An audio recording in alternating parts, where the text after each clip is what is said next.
I love a good strut when my feet hit the ground. I'm just like, I'm here today. I might not be here tomorrow, but I was here yesterday and I'm here today. And like, that's hot to me. It's hot, like, to be alive. I just feel like I am just a body of like just robust rebellion and sex. I feel liberation in my sexuality. Being on PrEP is just an accent, really, to that liberation. In the simplest of terms, PrEP is HIV prevention. You know, if you are sexually active or even not sexually active, and you just want to be safe in case you do become sexually active. It is the yin to your yang to make sure that you're not only keeping yourself safe, but you're keeping others safe as well. If we want to talk about safe spaces, this is a space, and you need to keep that safe. When it comes to stepping into your own power, you have to be ready to be uncomfortable and look quote unquote stupid. I think a lot of people are afraid of being embarrassed or looking like they don't know what to do, but it's okay to ask questions. It's okay to be curious.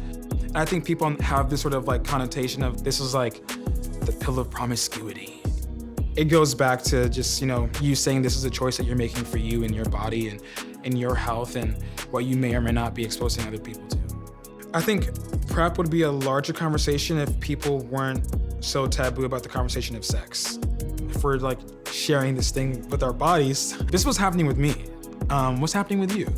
And it's not weird to have this thing that's small that allows us to continue to live big is really cool. There's something so special and also sometimes heartbreaking about the upbringing of being a Black queer boy. You're having to, at a very young age, figure out how to fight this toxic masculine trope that you've been raised to believe is how you're supposed to be, while also simultaneously fighting like homophobia within yourself. There is a deficit in our Black communities when it comes to the understanding and the education of queerness, and we're definitely not where we should be. I love being soft. It's too exhausting to pretend to be hard. I welcome femininity, and I also welcome masculinity. And as Black queer boys, I think one of our greatest strengths is the way we're able to braid the two of those things together and be that.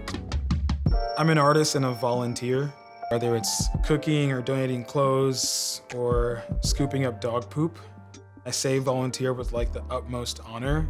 I feel like I'm getting the best hand at life I could possibly have because I'm using whatever time that I do have to be of service. We are going to the Animal Care Center where I rescue and foster and volunteer with dogs, specifically pit bulls. I cannot stress enough how much I love the work that is done at the ACC. Oh my gosh, are you kidding me? For me, community is life-saving and also life-giving, but it's a very powerful thing to ask for help. You have no idea how many generational traumas and barriers you're breaking by simply showing up. We're at the Manny Cantor Center, a place for seniors where I volunteer. The main crux of what we do here is feeding people, and it's so important to me to be a part of feeding a community that I live in. Everyone is so important and so special, and we have these conversations about politics and sex.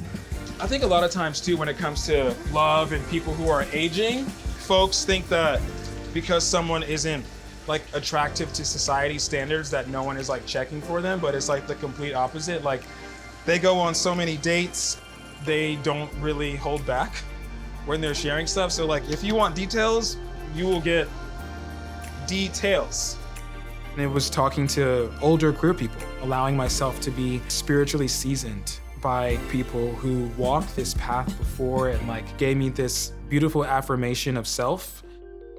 There is something so gorgeous and magical about aging, and even having the chance to age, to grow old. Being a Black queer person, even being able to have a birthday, you know, that signifies like I've made it another year, is a celebration in itself. So many people question as to why there aren't more aging queer people, aging trans people, and so many of them, because of lack of access to healthcare during the HIV/AIDS crisis, lost their lives. There's an entire generation that we simply will never have access to because they were ignored.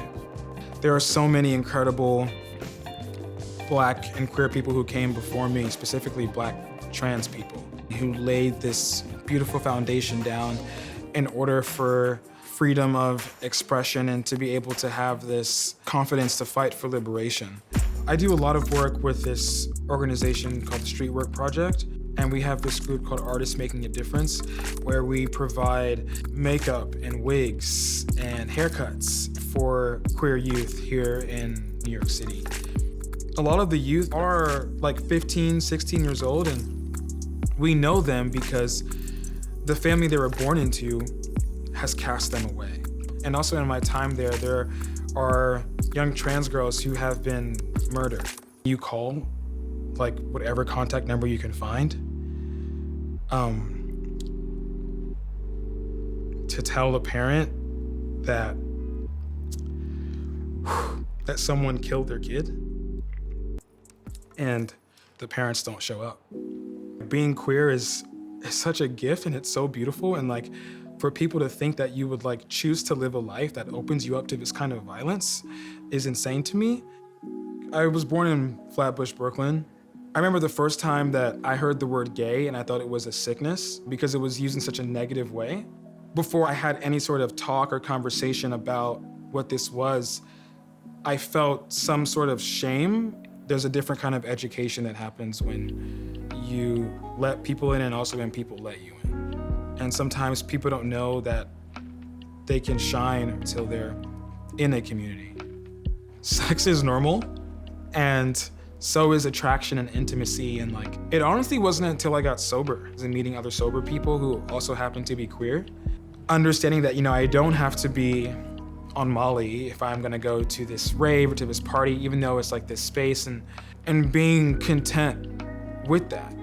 When it comes to people's ideas of PrEP, it just opens more room for conversation. Not saying that they're doing it for X, Y, and Z, but they're simply doing it for them. And that to me is enough.